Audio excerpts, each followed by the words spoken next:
Hi, in this video, we will learn about interfaces in Java. Let us first take a practical example to understand this. Let us consider the class of television. Now, whenever at our home we want to watch TV, we use a remote, right? So, with the help of remote, we try to control our television. And what are the control powers that the remote has got? It has got the power to put the volume down, volume up, turn on the TV or turn off the TV like that.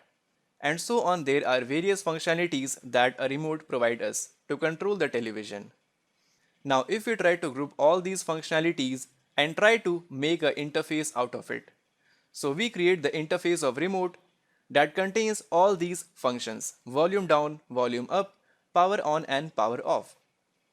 Now in the very next step, suppose we use class television implements remote. So when we implement the remote interface in our class television, so in that case what happens is that we actually give power to the remote interface. Now this interface of remote will now be able to control the television. So within the main method we need to write this code: remote space remote equal to new television. So this reference variable of remote will now control the television object.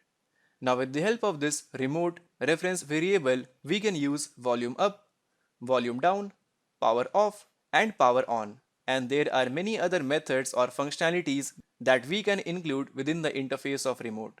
So how do we implement such practical example inside the IntelliJ IDE? Let us now create the class of, let's say, television. Now, instead of defining the functionalities within the class of television, I will now create a interface of remote. And within the interface of remote, I will now define the abstract volume up, then abstract public void volume down, then again abstract public void power off, and at last power on. And now all these functionalities of remote will help us to control the object of television, right? So here we need to use the implements keyword and then use remote.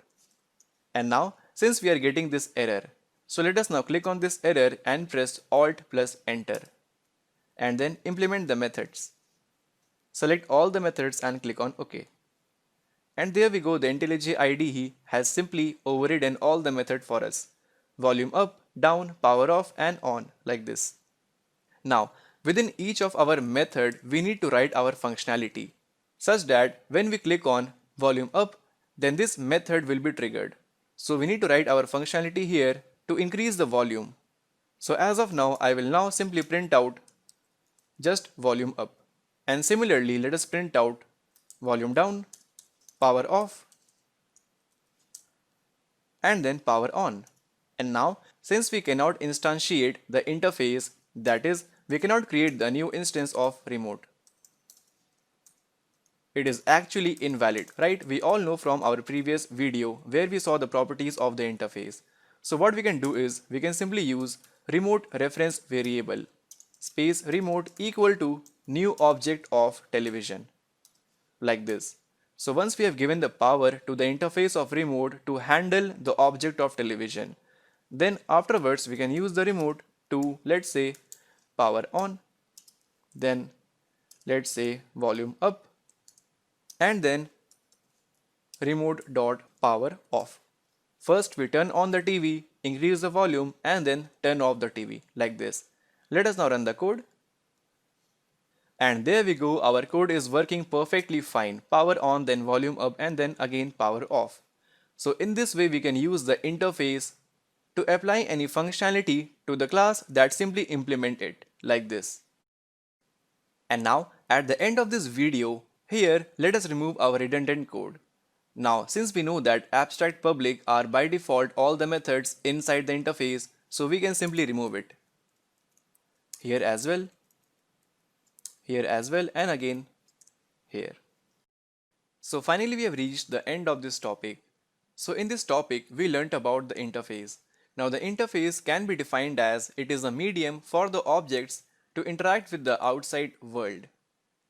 Now the interface can only contain the abstract methods, and those methods are by default abstract and public in nature, right? And also within the interface we can use variables. But as per the coding convention, you should never use variables within the interface unless required in extreme case. And whenever we use the variables in interface, they are by default public, static and final in nature. And now, whenever you encounter the word of interface, then simply recall the analogy of the television and the remote. Like I showed you in this topic, how a remote interface control the object of television. So this was all about this topic. Now that you have understanding of interfaces in Java, here is a question for you. Is it true that a remote operates with a television via an interface? Answer in the comment section below. One lucky winner would receive an exciting Internshala Trainings merchandise.